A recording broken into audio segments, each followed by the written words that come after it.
নমস্কার বন্ধুরা, আমার চ্যানেলে আপনাদের সবাইকে স্বাগত। এখন কিন্তু বাজারে প্রচুর পরিমাণে ধনেপাতা পাওয়া যাচ্ছে এবং খুবই কম দাম। তো আপনারা কম দামে ধনেপাতা কিনে কিন্তু সারা বছর সংরক্ষণ করতে পারবেন। আর অসাধারণ এই চাটনি রেসিপিটি আপনাদের সঙ্গে শেয়ার করছি। আপনারা কিন্তু এই ধনেপাতার চাটনি এইভাবে বানিয়ে দেখবেন, গরম ভাত বলুন বা পরোটা রুটি বলুন, সব কিছুর সঙ্গে এত সুন্দর লাগে। চলুন দেখে নেওয়া যাক কীভাবে আমি এই ধনেপাতার আচারটি বানাচ্ছি। একদম বাগানের টাটকা ফ্রেশ ধনেপাতা নিয়েছি, আর এগুলো আমি খুব ভালোভাবে ধুয়ে নিয়েছি। এই মূলটা বাদ দিয়ে দেব।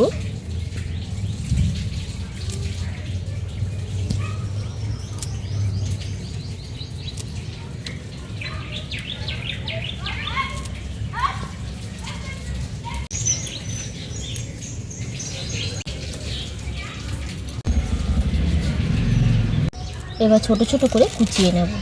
এই ধনেপাতাটা আগে থেকে ধুয়ে রাখার কারণ হলো অতিরিক্ত জলটা কিন্তু আমি খুব ভালোভাবে ছড়িয়ে নিয়েছি।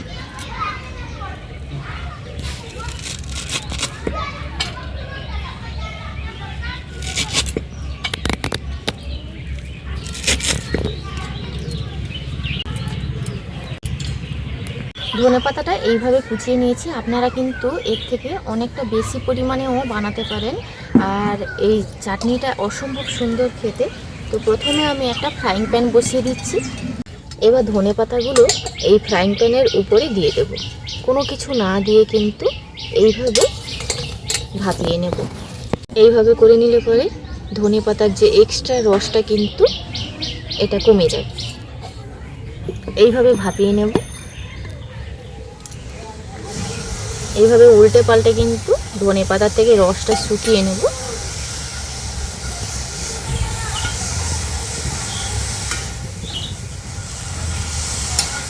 এইভাবে করে নিলে পরে ধনেপাতার যে এক্সট্রা রসটা শুষে নেবে।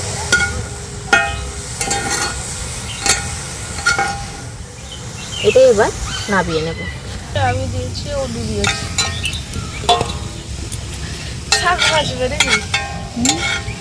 কি করবে ওটা? একদমই অল্প একটু হয়ে গেল। আমি কতগুলো ধনেপাতা নিলাম, অ্যাকচুয়ালি কচি ধনেপাতা তো এতখানি কমেও যাবে আমি ভাবতে পারিনি। একদিনে শেষ হয়ে যাবে। এবার মিক্সিতে দিয়ে পেস্ট করে নেব।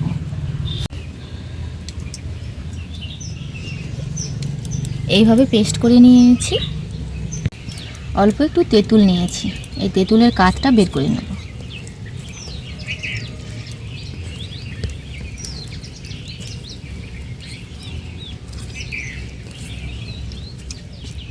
তেঁতুলের কাঠটা এইভাবে বের করে নিয়েছি।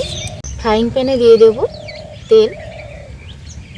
একটা শুকনো লঙ্কা কেটে দিয়ে দিলাম। দিয়ে দিচ্ছি 5 ফোড়ন, আর দিচ্ছি চিলি ফ্লেক্স। এখানে থেতো করা রসুন, কুচনো আদা,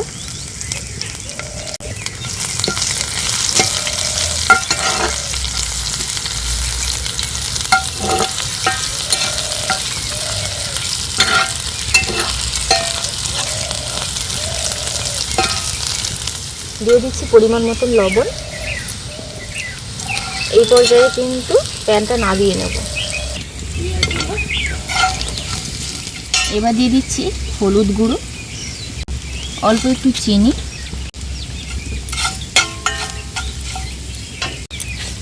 আর এই তেঁতুলের কাঠটা দিয়ে দেবো।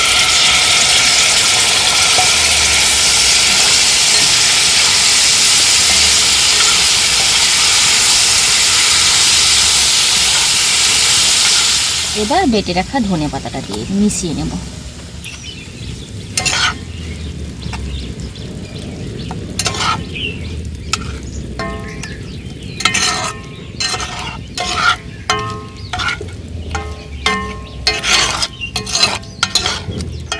ফ্রাইং প্যানটা যেহেতু আমার লোহা, তার কারণে কিন্তু নাবিয়ে এনেছি। এর কুকিং প্রসেসটা কিন্তু অনেকক্ষণই চলতে থাকে। আর এইভাবে কিন্তু নামিয়ে এনে ধনেপাতাটা দিলে পরে এর কালারটাও বেশ ভালো থাকে এবং ঘ্রাণটাও খুব সুন্দর থাকে। এটাকে যদি আমি জাল দিয়ে দিই তাহলে কিন্তু ধনেপাতার আর আসল যে স্মেলটা কিন্তু সেটা কিন্তু আর থাকবে না।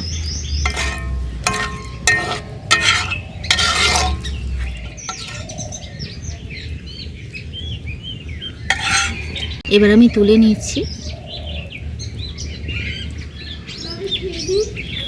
হ্যাঁ বাবা, খেয়ে নাও।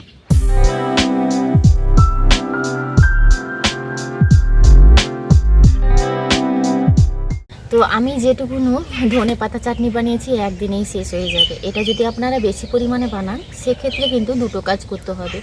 এই ধনে পাতা চাটনিটা এইভাবে বানিয়ে আপনাদেরকে টানা 7 দিন কিন্তু রোদে দিতে হবে।